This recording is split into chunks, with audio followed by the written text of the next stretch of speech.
मुस्लिम समाज के लिए सबसे बड़ी खबर है। सोचिए, सुप्रीम कोर्ट ने मदरसों को हरी झंडी दे दी है। यूपी में खासकर कोशिश की जा रही थी कि मदरसों पर रोक लगा दी जाए, मदरसों की आर्थिक मदद कर दी जाए, लेकिन अब सुप्रीम कोर्ट ने कहा है कि मदरसा संवैधानिक है।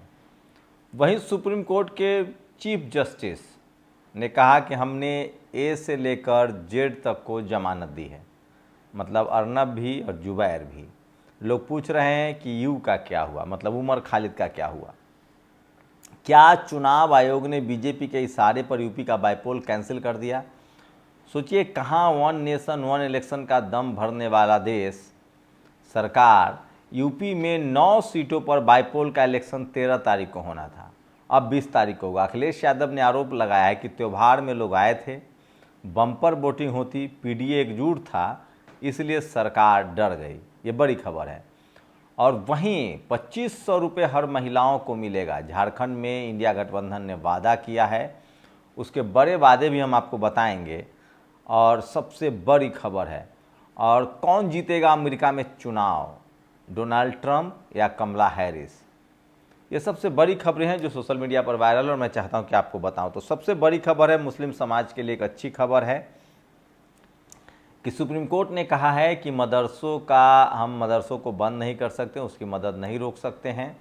योगी सरकार के लिए एक बड़ा झटका है। मदरसों पर लगातार राजनीति हो रही, तो हिंदू मुस्लिम का एक नया मॉडल भी ये था मदरसा, लेकिन अब सुप्रीम कोर्ट ने कहा है कि हम मदरसों पर रोक नहीं लगा सकते। इसका मतलब है कि मदरसा जो है चलती रहेगी। सुप्रीम कोर्ट ने कहा, हम मानते हैं कि यूपी मदरसा एक्ट पूरी तरह से संविधान के तहत ही है, इसलिए इसकी मान्यता खारिज नहीं की जा सकती है।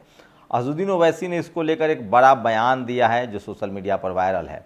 उत्तर प्रदेश के मदरसा अधिनियम को आज सुप्रीम कोर्ट ने संवैधानिक करार दिया।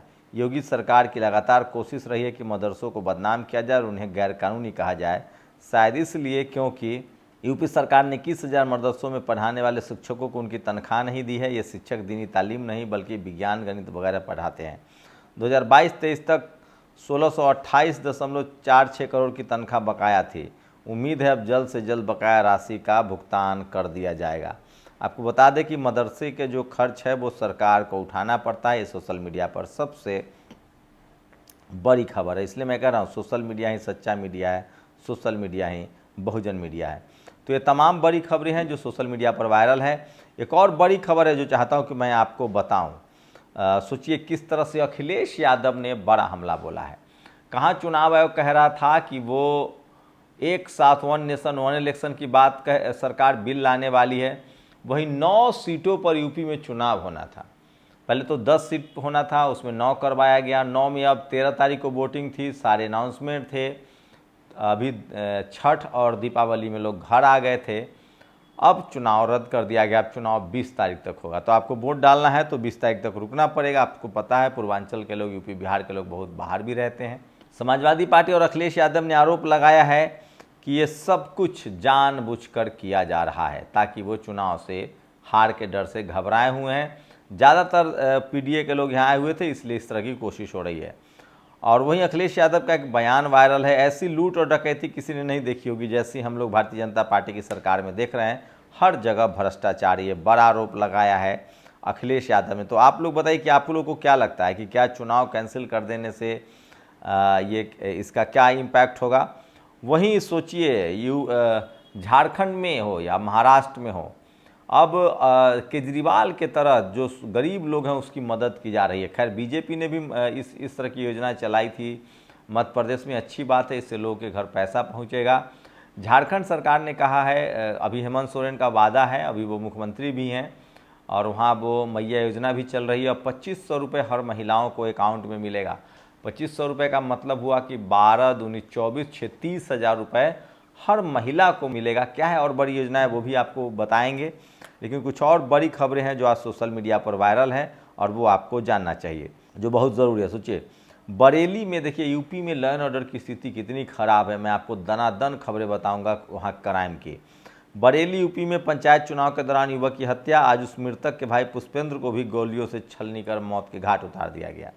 तो यूपी में ये स्थिति है और लगातार वहाँ इस तरह के जो क्राइम हो रहे हैं वो चिंताजनक है।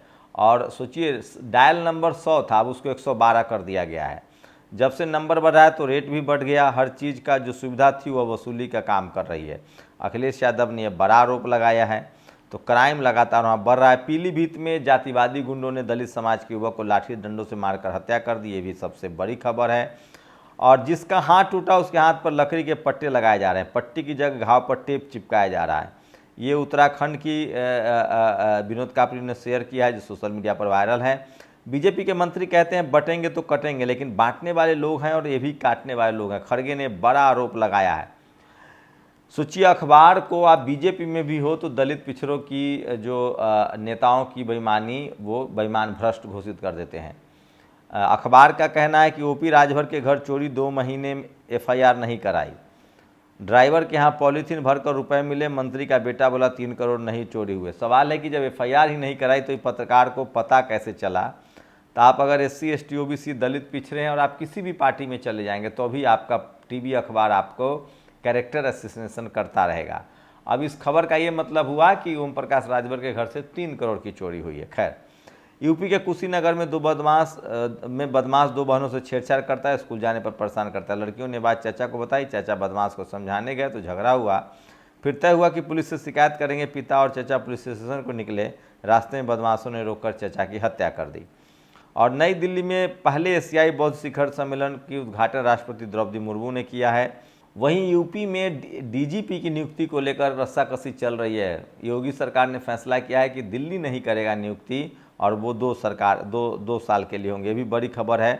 अखिलेश यादव ने तंज किया है, सुना है किसी बड़े अधिकारी को अस्थायी पद देने और उसका कार्यकाल 2 साल बढ़ाने की व्यवस्था बनाई जा रही है। सवाल यह है कि व्यवस्था बनाने वाले खुद रहेंगे या नहीं। चीफ जस्टिस ईमानदारी की दुहाई दे रहे हैं। वैसे पीएम भी सबको साथ लेकर चलने की दुहाई दे रहे हैं, भरोसा करते हैं क्या? ये कहना सरासर गलत है कि पुराने वाले चीफ जस्टिस ने फैसले के एवज में राज्यसभा की सीट का सौदा किया था, वो भी बहुत ईमानदार थे, इतने की अपनी। तो सोचिए, इस तरह से अभी डीवाई चंद्रचूड़ जो हैं वो लगातार मीडिया में अपनी ईमानदारी के लिए खुद को क्लेम कर रहे हैं कि मैं बहुत ज़्यादा ईमानदार हूँ। इसलिए उन्होंने कहा कि मैंने हमेशा ए से जेड तक, अर्नब से लेकर जुबैर तक को जमानत दी है। चंद्रचूड़ सिंह ने कहा है यूपी के अमरोहा में पेट्रोल पंप के कर्मचारी से 6 लाख की लूट हुई है। और बिहार के भागलपुर में जिस शख्स ने मस्जिद पर झंडा फहराया था, उसका नाम शिवम है, वो गिरफ्तार हो गया है। अपने बच्चों को संभालिए। यूपी सरकार का बड़ा फैसला अब केंद्र नहीं, यूपी सरकार तय करेगी यूपी का डीजीपी। तो इसको अमित शाह और मोदी के बीच टकराहट और योगी के बीच टकराहट के तौर पे देखा जा रहा है। दिवाली छठ पर आए लोग बीजेपी को हराने के लिए वोट डालने वाले थे, जैसे ही भाजपा को इसकी भनक लगी उसने उपचुनाव को आगे खिसका दिया। तो ये सलमान खान को फिर से धमकी देने वाले शख्स को गिरफ्तार कर लिया गया है। यूपी के फतेहपुर में एक शख्स ने गरीबी से तंग आकर जान दे दी। और पिछले 18 महीने में सूरत में कम से कम 71 मजदूरों ने मौत को गले लगा लिया। ये बड़ी खबर है। तो सोशल मीडिया पर ये तमाम खबरें जो हैं वो वायरल है। और प्रधानमंत्री बेटी छीन रहे हैं, ये बेटी छीन लेंगे, ये बयान सोशल मीडिया पर वायरल है। यूपी के 15 वर्ष डिपो का वर्कशॉप प्राइवेट कंपनियों को दे दिया गया है। और 9 विधानसभा चुनाव करवाने की हिम्मत नहीं है, बात वन नेशन इलेक्शन की करते हैं। और कनाडा के हिंदू वहाँ के नागरिक हैं, नागरिक कनाडा के नारा उत्तर प्रदेश की योगी जी का झगड़े की बात है कि नहीं, बटेंगे तो कटेंगे नारा लगा रहे हैं वहाँ से। सभी पैसे वाले हैं, क्यों नहीं भारत में आकर हिंदुओं को एक करते हैं। ये उदित राज जी ने सीधे सीधे कहा है। राष्ट्रपति को लिखा पत्र, हेमंत का हेलीकॉप्टर को क्यों रोका गया है। और चेन्नई में भी सोचिए, एक दलित समाज की बच्ची की निर्मम हत्या हुई है। आरोपी का नाम मोहम्मद निषाद और उसकी बीवी नाजिया है। तो ये तमाम बड़ी खबरें हैं जो सोशल मीडिया पर वायरल है। और आज दुनिया के सबसे मजबूत और टेक्निकल एडवांस देश अमेरिका में चुनाव हो रहा है, राष्ट्रपति का चुनाव है, लेकिन वहाँ चुनाव बैलेट पेपर से हो रहा है, ईवीएम से नहीं हो रहा है। यूपी में योगी और अमित शाह में लड़ाई चल रही है, दोनों अपना अपना डीजीपी रखना चाहते हैं। संजय सिंह ने आरोप लगाया है। और बीजेपी सरकार में जंगल राज, यूपी के मुरादाबाद में सरेआम गोली मार दी गई, हम तस्वीरें नहीं दिखा सकते हैं। कुशीनगर में सतीश यादव की हत्या का आरोप सत्यम तिवारी और शुभम तिवारी पर लगा है, चाकू मारकर हत्या कर दी गई है। तो ये तमाम खबरें हैं जो सोशल मीडिया पर वायरल है। और इसलिए मैं कह रहा हूँ कि सोशल मीडिया ही सच्चा मीडिया है, सोशल मीडिया ही बहुजन मीडिया है। अमेठी में एक दलित समाज से वकील हैं सत्यम, उन्होंने डीएम को ज्ञापन देने गए थे, उनके साथ बहुत ही बदसलूकी हुई है। तो ये तमाम बड़ी खबरें थी जो आज सोशल मीडिया पर वायरल है। और इसलिए मैं कहता हूं कि सोशल मीडिया ही सच्चा मीडिया है, सोशल मीडिया ही बहुजन मीडिया है। शुक्रिया। नेशनल दस्तक की आपसे गुजारिश है कि अगर इसको बचाना चाहते हैं तो नेशनल दस्तक को सब्सक्राइब करने के लिए रेड कलर के सब्सक्राइब बटन को दबाएं, फिर बेल आइकन की घंटी दबाएं। नेशनल दस्तक को बचाने के लिए बहुत जरूरी है कि हर खबर को शेयर करें, लाइक करें, कमेंट जरूर करें।